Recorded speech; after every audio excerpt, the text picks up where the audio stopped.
दोस्तों, क्या आपने कभी सोचा है कि जो हम युद्ध के बारे में देखते, सुनते और पढ़ते हैं, क्या वो पूरी सच्चाई होती है या फिर उसके पीछे कुछ और ही छिपा होता है?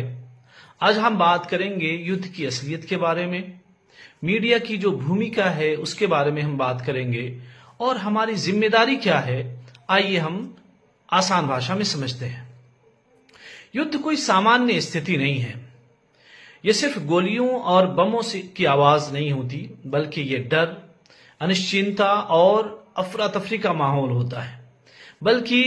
और ऐसे समय में हमें हर खबर पर तुरंत भरोसा नहीं करना चाहिए, क्योंकि जो सामने दिखता है जरूरी नहीं कि वो पूरी सच्चाई हो। आज के समय में युद्ध सिर्फ मैदान में ही नहीं लड़ा जाता, बल्कि टीवी, यूट्यूब और सोशल मीडिया पे भी लड़ा जाता है।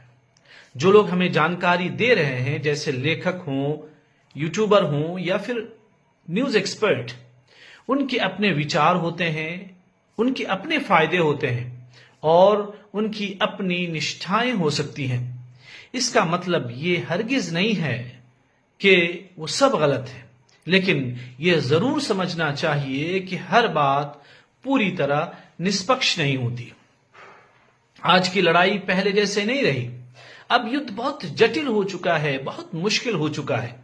कभी साइबर अटैक, कभी इंफॉर्मेशन वॉर, कभी आर्थिक दबाव। किस दिशा में क्या होगा ये कोई नहीं जानता, इसलिए हमें सोच समझकर रिएक्ट करना चाहिए और प्रतिक्रिया देना चाहिए। युद्ध के समय सबसे बड़ा खतरा होता है फेक न्यूज का। और याद रखिए, फेक न्यूज गलती नहीं है, बल्कि एक हथियार होती है। लोग जानबूझकर गलत जानकारी फैलाते हैं ताकि लोगों की सोच को प्रभावित कर सकें और उनको एक तरह से इन्फ्लुएंस कर सकें।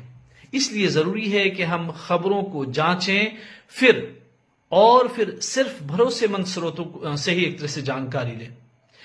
अगर हम किसी युद्ध से सीधे प्रभावित नहीं हैं, तो ये बहुत बड़ी नेमत है और ये बहुत बड़ी अच्छी चीज है। हमें चाहिए कि हम शुक्र अदा करें, अपनी जो डेली रूटीन है उसको सामान्य रखें और उन चीजों में न उलझें जिन पर हमारा कोई कंट्रोल नहीं है। सबसे अहम बात यह है कि हम इंसानियत के लिए दुआ करें, पूरी दुनिया के अमन के लिए दुआ करें, क्योंकि आखिर में युद्ध में सबसे ज्यादा नुकसान इंसानों का ही होता है। समझदारी यही है कि हम सच को पहचानें, अफवाहों से बचें और एक जिम्मेदार इंसान बने। याद रखिए, हर खबर पर यकीन करने से बेहतर है कि थोड़ा सा रुकना, थोड़ा सा